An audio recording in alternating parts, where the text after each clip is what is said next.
The Kidnapped Bride. This is a tragic story of love and war of the struggle between sheep and wolves of Muslims and Christians in southern and western Sudan. It was written in English and translated into Arabic by Dr. A. Ahmed. Copyright. All rights are reserved. No part of this book may be reproduced, stored in a retrieval system, or transmitted in any form or by any means without the prior written permission of the author, except by a reviewer who may quote brief passages in a review for print in a newspaper, general magazine, school journal, or university article. All the characters in this book are fictitious, and any resemblance to actual persons, living or dead, is merely coincidental. Chapter 41. You must leave the city within 24 hours. The Christian Southern lawyer agreed to keep the Dinka girl, Ikhlas, and her baby, Sakina, in his home if the court was able to provide full protection for them and his family. The criminal court accepted his proposal and promised to provide high-level protection for Ikhlas, her child, Mr. Akal, and his family. Immediately after the end of the first session, the house of the Christian lawyer was guarded by a larger number of policemen and police dogs than the house of the adulterous imam. Until now, the American groom Malwal has not been able to identify the identity of his kidnapped Dinka bride, Ayan. When he last saw her, she was a noticeably young girl of 9, and when he engaged her, she was 11. At that time, when her parents sent him her photo, she was fat and not as tall as she is now. While her fiancé was working hard in the United States and saving money to pay for 100 cows as her dowry and other expenses, Ayan grew into a young woman and became very tall. Anyone who remembers her from her late childhood, before she reached the age of puberty, may not believe that she is the same Dinka girl Ayan. Her fiancé, Malwal, imagined her as she was when she was 11 years old before her puberty. He didn't think she could change so much and become so tall. At the age of 14, Ayan lost half her weight due to a typhus outbreak. Her parents thought that her highly educated fiancé, who lives in a rich Western country like the United States of America, might change his mind if he saw her thin and small body. They know that an African boy likes a girl with a big body, especially a big ass and spear-like high-raised boobs. Since typhus had diminished some of those attractive feminine qualities in their adult daughter, her mother and father gave her fiancé's parents a picture of her as a 13-year-old teenage girl. Unaware of who had saved the two lovers that day, the newly married couple Malwal and Olivia walked out of the courtroom like a hero and heroine in a Bollywood movie, defeating the evil adulterous imam of the city's largest mosque and freeing her as a heroine who was locked in a thief's den. For them, this is a great victory for the captive Dinka girl. They concluded that their mission in El Fasher city was over. They thought that the evil imam would be convicted of his heinous crime of slavery and rape, and that the captive southern girl, Ikhlas, would be freed from the house of slavery forever through the clever Christian lawyer, the criminal court, and the police force. The southern lawyer, Mr. Akal, advised the newly married lovers Olivia and Malwal to leave the city of El Fasher as soon as possible for the safety of their lives. He expected that Malana's dangerous terrorist political son-in-law, Mr. Al-Sab, would try to take revenge on them for exposing the crimes of his son-in-law and his spiritual and influential imam in Al Fasher society. Mr. Akal also promised Malwal and Olivia that he would end the trial successfully and try to find one of the human rights organizations or contact the United Nations office in Khartoum City to grant the released Dinka girl Ikhlas refugee status and send her abroad with her infant daughter Sakina to a good Western country for resettlement. The newly married couple accepted Mr. Akal's wise advice and planned to leave the city as soon as possible. From the court, they went directly to the railway station and booked their tickets for the next day on the morning train heading to the city of Kosti, and from there they would board the ship and sail safely to the city of Juba in South Sudan. When they get there, they will plan their trip to Nairobi, Kenya, by plane. Then the Dinka groom can go to his country's American embassy and obtain a marital visa for his Azanda bride and take her to live with him there happily ever after. Because of their success in court, the newlyweds decided that day to celebrate their victory in a distinct way. They want to toast the victory with wine and savor it with a hand-cooked meal. From the railway station, they went to the meat shop and bought fresh beef, vegetables, and loaves of bread. They then went to a secret liquor house and bought a bottle of smuggled sherry. After that, they returned to the hotel room and began their unforgettable festive night. There was no night that Malwal and Olivia could remember being as happy as that night. After they celebrated for a long time, singing, dancing, drinking wine, and eating every mouthful of tender meat, they enjoyed fucking each other very much. It's one of those wonderful honeymoon nights in which Olivia has an earth-shattering orgasm and Malwal reaches his sexual climax as well. It was extremely late at night when the two intimate lovers slept in two small beds. The next morning, the American groom Malwal woke up late. He is suffering from a headache. He tried to force his eyes open, but the severe pain prevented him from doing so at first. With significant effort, he tried again and was able to open them halfway. Since the day of their marriage, he had never opened his eyes and been unable to see the beautiful face of his sexy Azanda bride sleeping next to him in the same room, except that morning. That day, her loving Dinka husband was surprised by her absence. Maybe his lovely Azanda wife went to the bathroom, Malwal thought. He listened for a while to hear her movements or singing in the bathroom. She has a habit of singing her favorite songs in the shower. He called her by her precious name, Olivia, and waited for her sweet voice to respond to his call. When there was no answer, he got out of bed and walked to the bathroom. The bathroom door is fully open. Then he glanced inside, but found it was empty. Where is Olivia? He asked himself. He became very anxious. In his panic, he hurriedly dressed, then left his room and rushed to the hotel reception desk. He then inquired about his missing Azanda bride, Olivia, but the receptionist said he had not seen her and did not know where she had gone. He quickly returned to his room and began a frantic search for his missing second bride. His meticulous search extended to the entire hotel, but there was no sign of Olivia. Finally, the hotel staff called the police and reported their guest's bride missing. While waiting for the police to arrive, Malwal received a phone call on his mobile phone from an unknown person.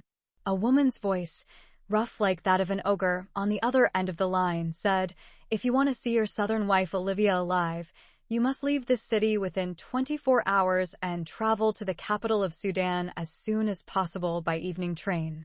When you arrive there, you will meet her at Khartoum General Railway Station. If you and your wife return to the city again, you will both be buried alive in your own clothes somewhere in the wilderness." The speaker hung up before the frightened husband Malwal could speak a single word.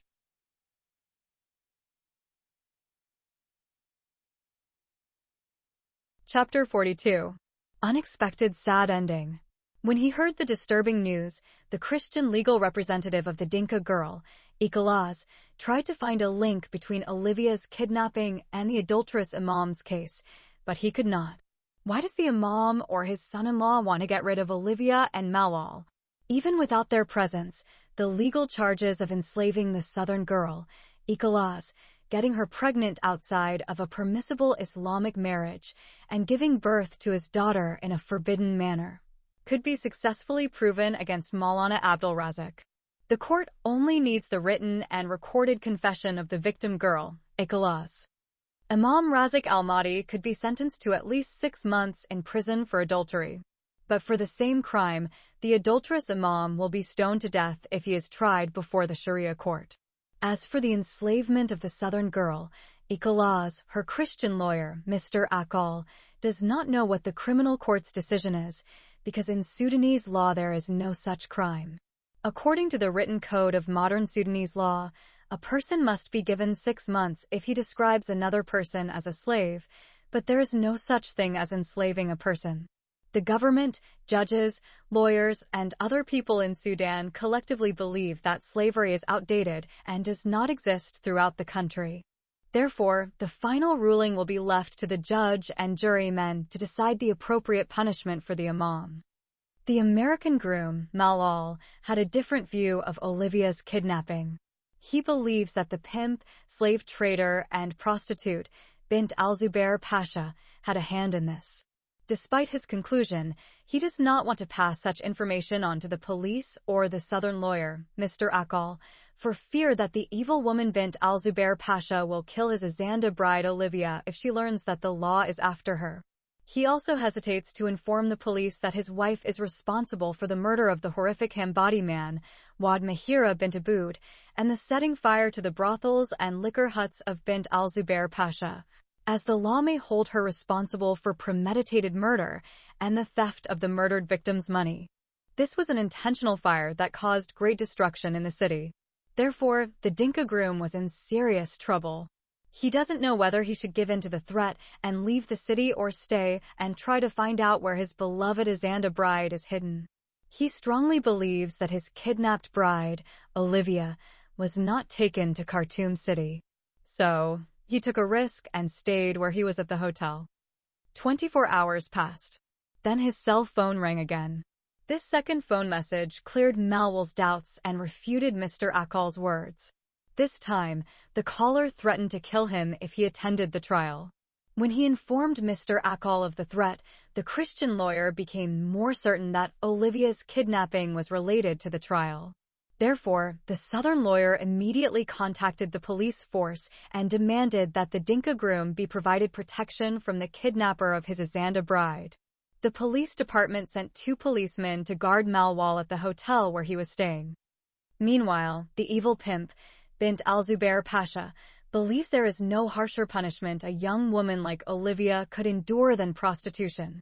Life taught her that death frees a girl from the cruelty and torment of men, but prostitution makes her suffer psychologically, socially, physically, and emotionally, and when she dies, she burns in the fire of hell forever. Like a prostitute who sold her body for adultery, which God forbade, and stipulated that the adulteress be stoned. For this reason, as soon as her gang kidnapped the beautiful Azanda bride from her bed in the hotel room while she was naked and drunk next to her Dinka groom, who was also drunk, Bint al-Zubair Pasha decided to turn her into a perpetually suffering female prostitute. Her gang bribed hotel staff and also threatened to kill them if they did not cooperate.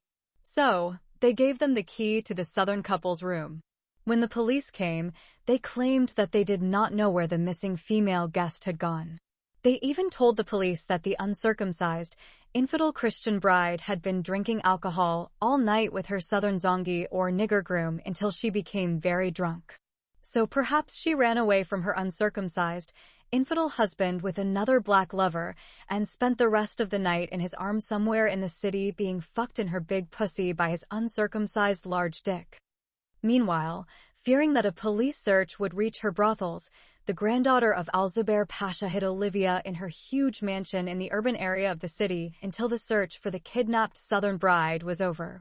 In the meantime, police authorities searched every nook and corner of the city.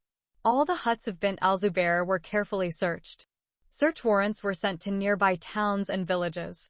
Olivia's full descriptions were made public and her picture was placed everywhere in the city. However, until the second hearing of the trial, there was no trace of the missing Azanda bride. By this time, her Dinka groom believed that she was murdered by her captors and her remains hidden somewhere. Malwal went through the most tough time in his life. He spent many sleepless nights and terrifying days alone in the hotel. He did not mourn his missing Dinka bride, Ayan, as much as he mourned his other half, the Azanda girl, Olivia. Once again, he held himself responsible for exposing her to this danger and sad ending. She could have had a better life in the south if their paths had not crossed. He concluded that the evil woman, Bint al-Zubair Pasha, had previously killed Olivia immediately after her kidnapping in retaliation for killing al-Hambadi man Wad Mahira bint Aboud and destroying her prostitution camps through fire. Then she either burned her remains and turned them into ashes, or her gang members threw her murdered body into a hole in the wilderness, disposing of the body of a dead animal or a stray dog. Chapter 43. Abdullah Dang and his daughter Susan. The second session of the slavery trial began by summarizing what happened in the previous session. The judge then asked the Southern Christian lawyer whether he would speak on behalf of his client, Ikalaz, or if she could speak for herself. Mr. Akal said he would speak on behalf of his client. It seemed that the courtroom had not changed since the first session. It's as if everyone chose the same seat and wore the same outfit. The only clear change is that the innocent lamb, the southern girl, Ikalaz, who was enslaved, was separated from the dangerous wolf, her alleged master, Imam Abd al-Shaitan al-Mahdi, to whom the Christian lawyer predicted his eternal abode in hell. This time the victim girl sits between Mr. Akal and Mr. Malal. Maulana looks like a wolf that has been caught and put inside a cage.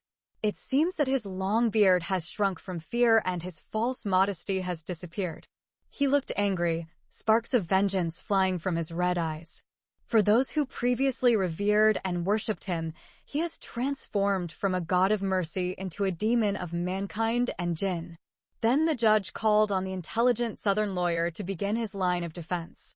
Mr. Akal immediately stood up, stretched his long legs, took 2 steps, and stood in front of the judge. But this time he is a serious lawyer and his face reveals righteous anger. He is not in the mood to joke or make others laugh. However, some of the audience members who admired him now remembered his previous antics and started laughing again. The judge hit his table 3 times with his gavel and threatened to remove from the courtroom anyone who laughed without reason. The hall was completely silent after the judge's threatening words. Mr. Akal suddenly turned to face the evil imam, pointed his finger at him, and shouted, "This religious leader is a wolf in sheep's clothing. I will prove it in a minute." The judge does not know whether to correct Mr. Akal or remove him from the courtroom for causing the roars of laughter that followed those opening words. The judge waited patiently until his gavel restored silence in court. "Please, Mr. Akal, go straight to the matter at hand in this felony case, and please do not sentence anyone accused before the trial is over," the judge said. The southern lawyer bowed his head to the judge and said, "Your Honor, the just judge, I will go directly to this serious case and inform the court of what my client, the southern girl, the victim, Ikalaz, informed me after the first session. She admitted that a southern citizen named Mr. Abdullah Deng took her to the imam's house and presented her to him as a trust hanging around his large neck. Before that agreement occurred, Mr. Abdullah Deng went to the imam of the largest mosque in the city and converted to Islam, even though he was a Muslim man by birth. He also fabricated the story of 200,000 cows, 99 infidel Christian wives, and his huge properties in the Dinka land in southern Sudan. He borrowed some money from Maulana and kept the Dinka girl, Ikalaz, with him, claiming that he was her biological father. He claimed they were both Christians before converting to Islam. He said to Maulana, "If I do not return within 3 months, my daughter will be your girl possessed at your right hand, and you can do with her whatever you want." In other words, he placed the Dinka girl in the role of trust in the hands of the imam, and if he did not return within 3 months, the Maulana was free to do whatever he wanted with her. We know what happened next.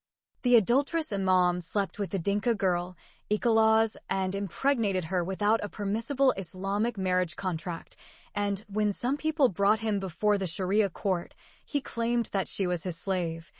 While in this court, he changed his mind and presented some false evidence and false witnesses to prove that she was his 4th Muslim wife when he raped her without marrying her. Mr. Akal looked around to see if anyone had an objection to what he had told the court so far. When he was sure everyone wanted to hear more, he continued speaking. "The court's decision regarding the evil deal between the adulterous imam and Abdullah Deng does not concern me. What I care about is, why was all this drama created? Why would a southern person go to the Grand Mosque and lie to its imam and claim that he has converted to Islam when he is actually a Muslim man? Why does he claim that the Dinka girl is his daughter when she is not? I think that even Ikalaz herself does not know the real motive behind this drama. She was forced to act in a play without fully understanding it. Until this moment, she believes that Abdullah Deng and another person deceived Imam Abdul Razak, and therefore he brought her into his house without knowing the trap that was set for him."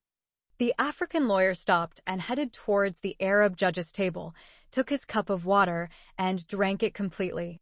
Once again, the judge showed no sign of protest. The public also knows that the imam's Arab lawyer did the same thing in the previous session, and the judge did not blame him for drinking water from his cup. If he did so, The African audience, which represented the majority in the courtroom, would consider this disgusting racism towards the black Southern lawyer. However, Mr. Akol behaved better than Malana's lawyer as he thanked the judge for allowing him to drink water and then resumed his defense. Before moving to the imam's house, Ikhlas was held captive in the home of a pimp lady who forced her into prostitution against her will.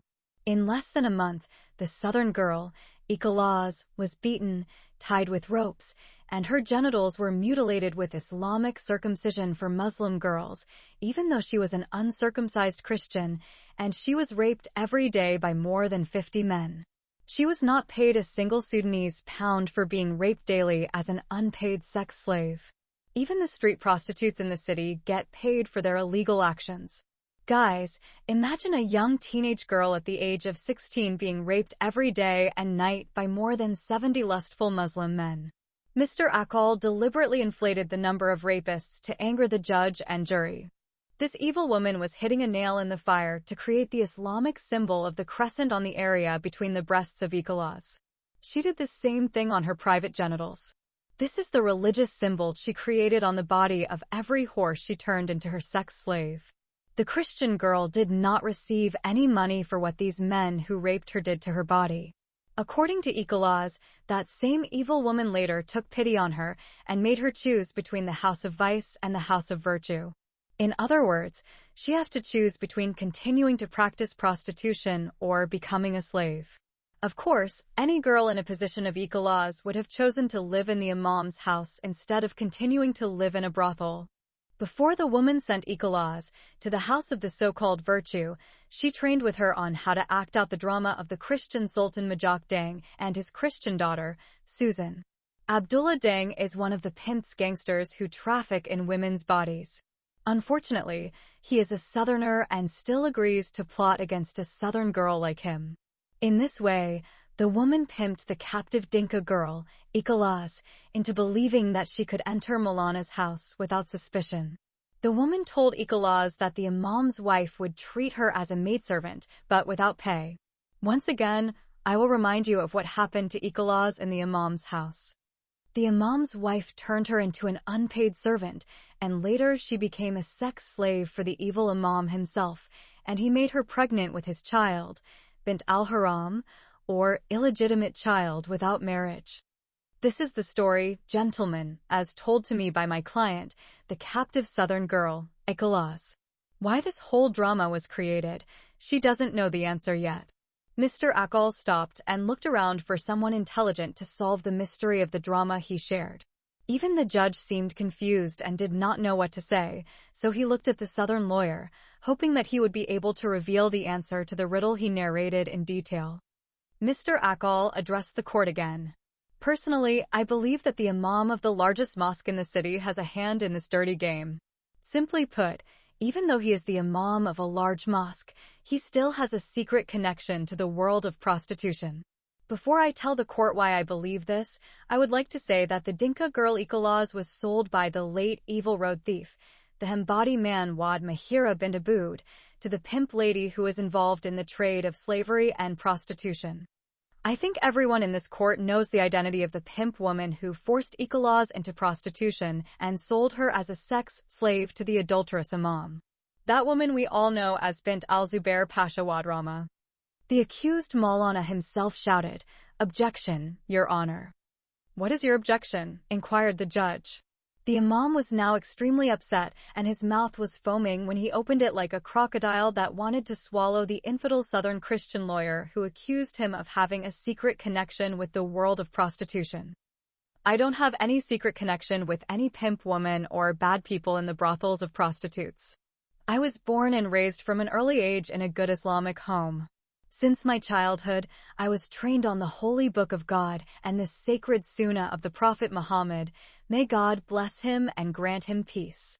I became the imam of the largest mosque in the city.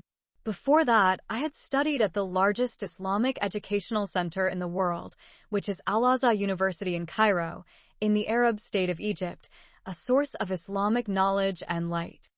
I have 3 university degrees from the same prestigious Islamic university.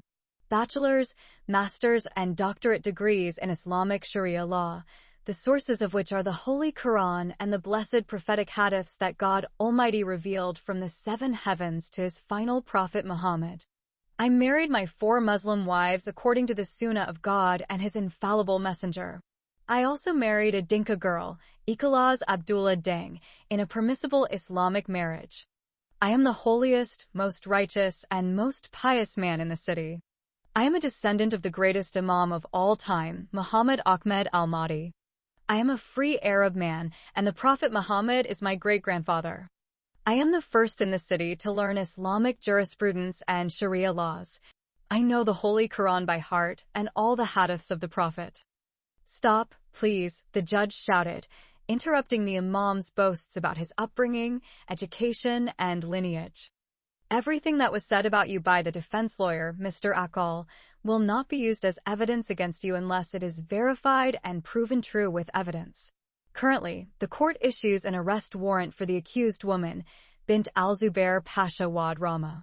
Until then, the court is adjourned. Chapter 44. Arrest of a pimp lady who is a slave master.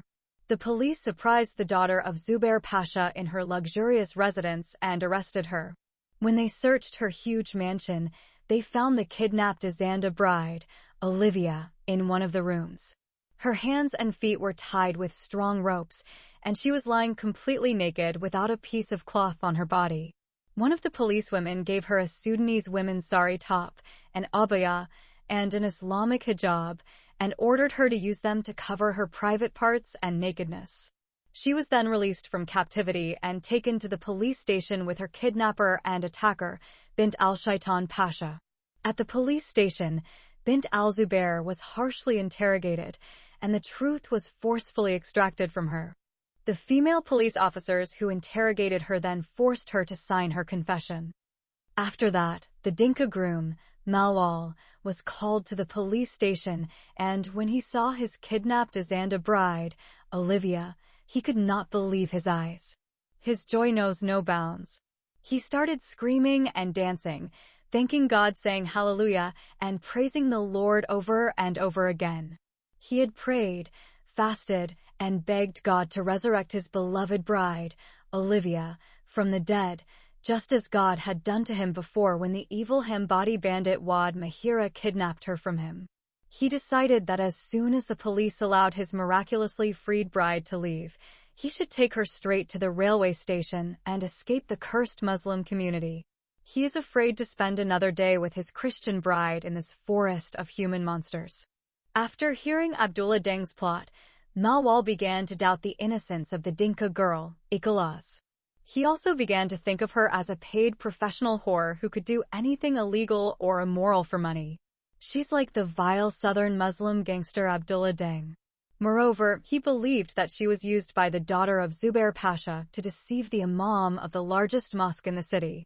Then later, the greedy, corrupt pimp lady can use the adulterous act that the Dinka girl committed with the evil imam to blackmail him and steal his money. Why then should he and his beautiful Azanda bride, Olivia, engage in this dirty game of blackmail? Thus, his mind interpreted the confessions of the Dinka girl, Ikhlas, as narrated by the southern lawyer, Mr. Akal, to the criminal court. However, Olivia stood firm against Malwal's hasty conclusion. She refused to believe that the Dinka girl, Ikhlas, was a professional, paid prostitute who voluntarily and knowingly participated in the conspiracy hatched by the daughter of Zubair Pasha against the adulterous imam. Olivia told Malwal that she saw her innocence written on her face during the first session. In a way, she was dragged, against her will, into that degenerate life of prostitution in the dens of vice, in the pimp huts, the house of adultery, and slavery in the unholy abode of the so-called house of virtue of the imam. She reminded her boyfriend that she was supposed to be forced into prostitution when she was kidnapped twice. But the Lord freed her with 2 amazing miracles from the claws of Wad Mahira and from the palace of Bait al-Zubair. So, the freed bride, Olivia, told her American husband, Malwal, that until the trial was over everything was revealed and the evil imam was convicted, they should not leave the city. The beloved husband reluctantly succumbed to the pressure of his beloved wife and stayed with her. By the third day of the trial, not only the American groom Malwal, but many others had come to the same conclusion and began to view the southern girl Ikhlas as a filthy whore. When 4 female police guards escorted Bint al-Zubair Pasha to the courtroom, many people were happy to see her. They had heard a lot about her, but few had seen her face to face before that day. Her name and fame can only be compared to her great-grandfather, the evil slave trader Zubair Pasha Wad Rama himself. When she entered the courtroom, surrounded by policewomen, she looked like a huge elephant accompanied by a group of small monkeys. No chair was found in the courtroom wide enough to contain her huge body, which made her look like a dinosaur among humans. The court ordered 10 men to vacate their long bench to accommodate the massive body of the obese woman. When she sat down, the judge and the audience waited for a while to see if the wooden bench could still hold up under such a heavy weight without cracking or breaking into pieces. The judge then ordered the female police officer who interrogated her in the investigation room to read her confession to the court. The details are summarized as follows. The daughter of al-Zubair Pasha admitted her involvement in creating the drama of Abdullah Dang, who left the Christian religion and embraced Islam, and his Dinka daughter, Suzanne, who also became a Muslim and changed her name to Ikhlas. She explained to the police the reason that prompted her to create such drama and send one of her prostitutes and one of her gang members to act it in front of the imam of the largest mosque in the city of El Fasher. She said that she was born and raised in a good Muslim home. Her family members are well known because they are all descendants of the great Sudanese hero al-Zubair Pasha Wad Rama, who had a powerful Islamic army that challenged and defeated the armies of the Turks and the British. All members of her honorable family belong to the Arab Shakia tribe, which claimed that Al-Abbas, the uncle of the Prophet Muhammad, was their great-grandfather. Her tragedy began when she fell in love with her neighbor when she was 15 years old. Her name at that time was Zainab Taha al-Qurashi. She later changed her name to Bint al-Zubair Pasha Wad Rama. Before her neighbor approached her family and asked for her hand in marriage, he made her pregnant with an illegitimate child. The boy later changed his mind and refused to marry her. The main reason behind this was that she had allowed him to sleep with her before marriage, and he could no longer trust her after that day. He said that a trivial girl like her who committed adultery with him before their marriage might sleep with another man in his absence. Her mother discovered the shameful pregnancy, so she went to the boy's family and complained about what he had done to her free, virgin, Arab daughter. The lover denied his involvement in committing adultery with his pregnant girlfriend in a forbidden manner. He falsely claimed that he was innocent of her illegitimate pregnancy, just as the wolf was innocent of the blood of the beautiful prophet Joseph, son of our master Jacob, peace be upon them both. He knows that Zainab's parents will not allow their adulterous daughter to live until she gives birth to his illegitimate child. The adulterous boy expected that the pregnant Arab Muslim girl would be killed in honor for committing forbidden sex before marriage by her father or one of her brothers, or that her defiled body would be burned with fire and die by suicide, or that she would flee her home and become a prostitute in another city. The unfaithful lover also knows that there is no DNA test in Sudan to determine the paternity of an illegitimate child.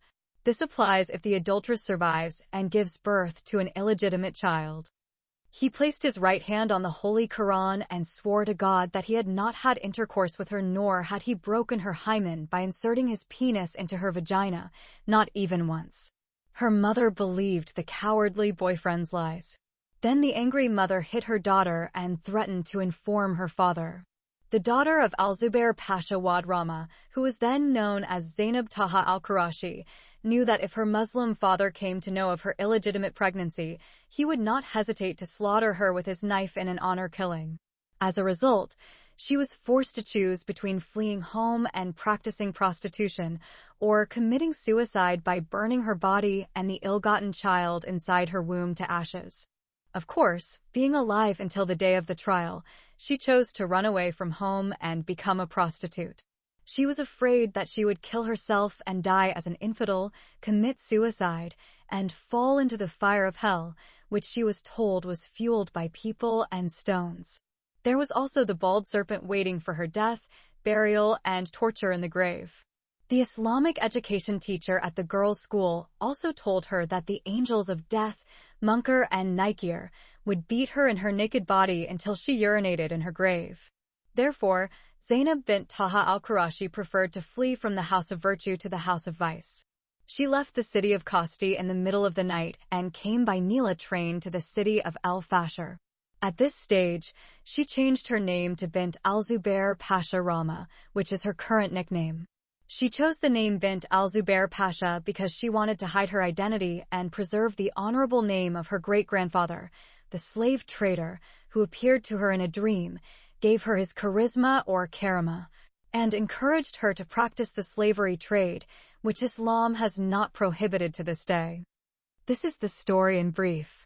The story, as told to the police by the accused, Bint al-Zubair Pasha, during her painful interrogation, is extraordinarily long, decorated with many colorful details, and contains indecent words that are not appropriate to mention in public in a court full of children and women.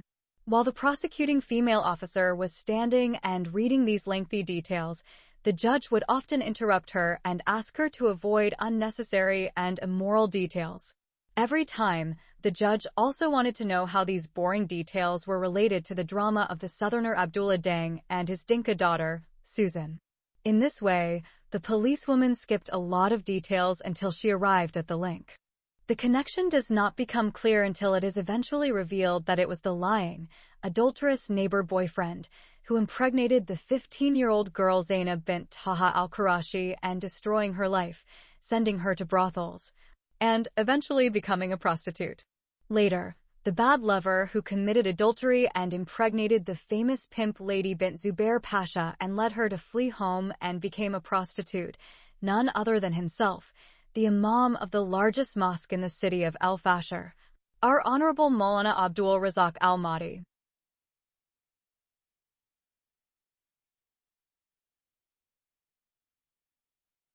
Chapter 45.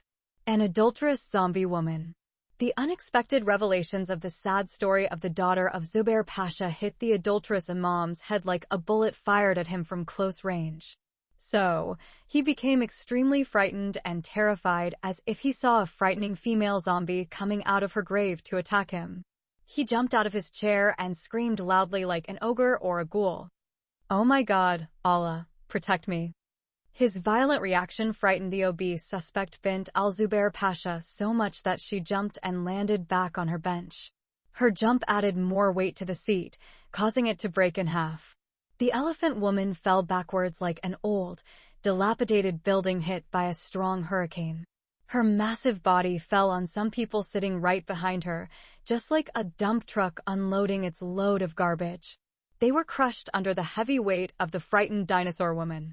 Some of these victims were carried on stretchers from the courtroom and were never seen again. It took 10 police officers to restore the fallen woman to her previous position. The audience rose to their feet until everything returned to normal. Meanwhile, many children were laughing, men were shouting Allah Akbar, and some women were ululating. When the judge was sure that the frightened imam had not suffered a heart attack and that the huge woman, Bint al-Zubair Pasha, had not broken her neck, he asked the Christian lawyer to resume his line of defense for his client, Ikhlas. Mr. Akal is still astonished by the startling news of the imam's adultery and his accusation of the al-Zubair Pasha's daughter. He stood silent and did not look away from the adulterous Maulana's face. It was the judge who asked him to stop looking at the accused and start defending. As he listened to the judge, he was finally able to shake off the righteous anger that had gripped him from the moment he heard the shocking news. So, guys, I was right in my guess. This Antichrist religious leader is a wolf in sheep's clothing, and I knew it since I saw his long beard. Mr. Akal said those words, his voice choked with anger. The audience burst into loud laughter and many clapped their hands in agreement. "I will disqualify you as defense counsel if you make such a hasty, judgmental remark about a suspect again," the judge shouted. He's still angry too. Mr. Akal was frustrated by this warning. Therefore, he became more upset. I will go straight to continue defending my client. As we discovered today, my innocent client, Ikolaz, was forced, without her knowledge or consent, into an evil conspiracy between a cowardly, traitorous lover and his victimized beloved whom he had impregnated by his illegitimate baby. In other words, someone in this hall fell in love with his neighbor's daughter, raped her, made her pregnant, and washed his mouth like a wolf that ate the flesh of its prey, the starry deer, after slaughtering it, and defiled her body with his penis by inserting it into her vagina, violating her and stealing her virginity. The illegally pregnant girl ran away from home and became a prostitute, and when she grew up, she became a pimp woman who sold forbidden alcohol, made it and sold it, and trading with the bodies of other prostitutes. When she became filthy rich through this illegal business, she decided to take revenge on her evil boyfriend who ruined her life. Therefore, she produced the drama of Mr. Abdullah Dang and his Christian daughter, Susan.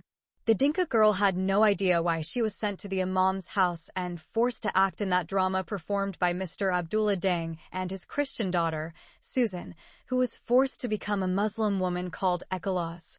They performed well in the play, and the immoral Imam fell into the trap of the daughter of Al-Zubair Pasha Wad Rama. Now I will return in court to my client's life before she fell into the hands of the daughter of Satan Pasha. Ikolaz told me that she is not a prostitute, as some of you might think of her.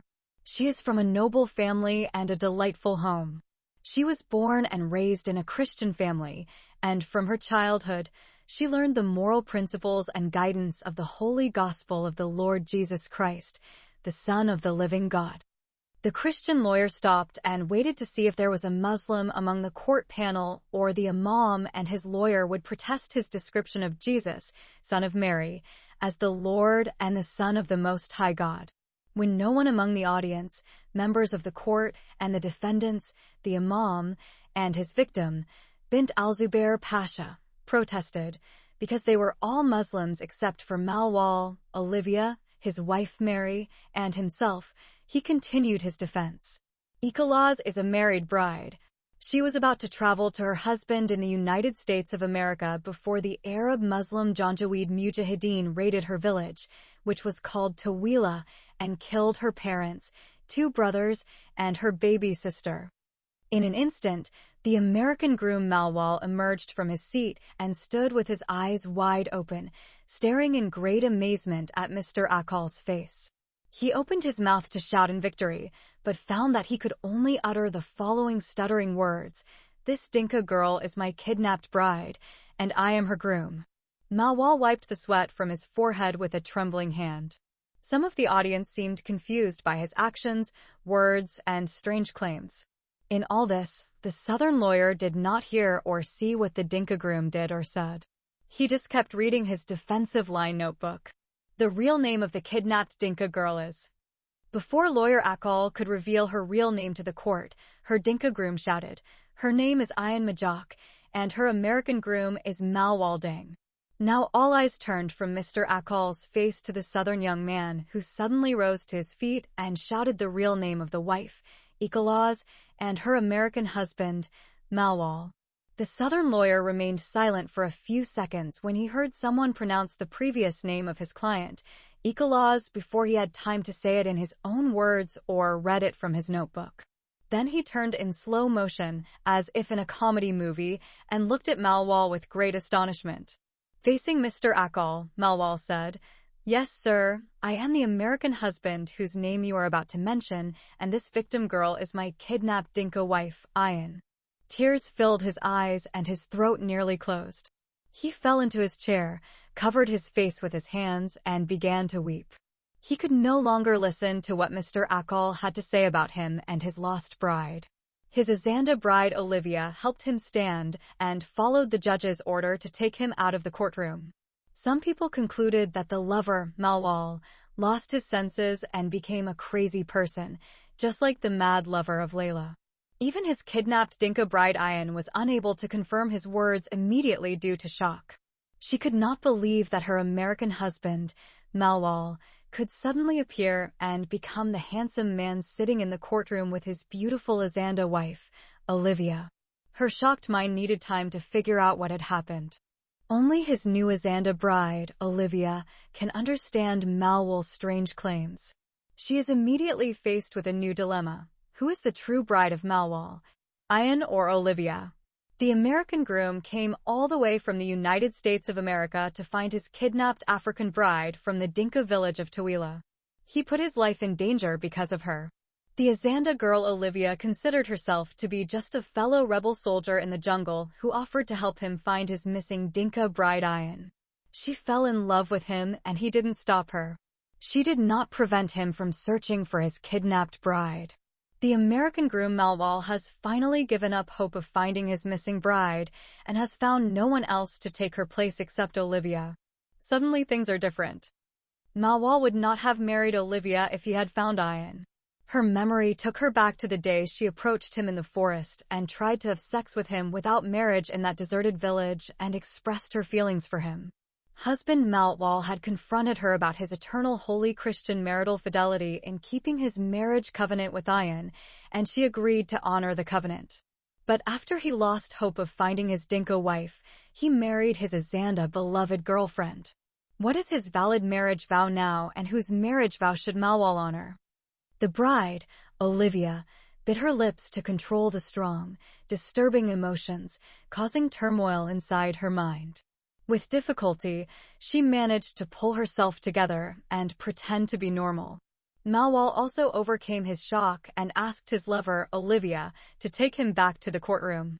He promised to control himself and his emotions until the end of the trial.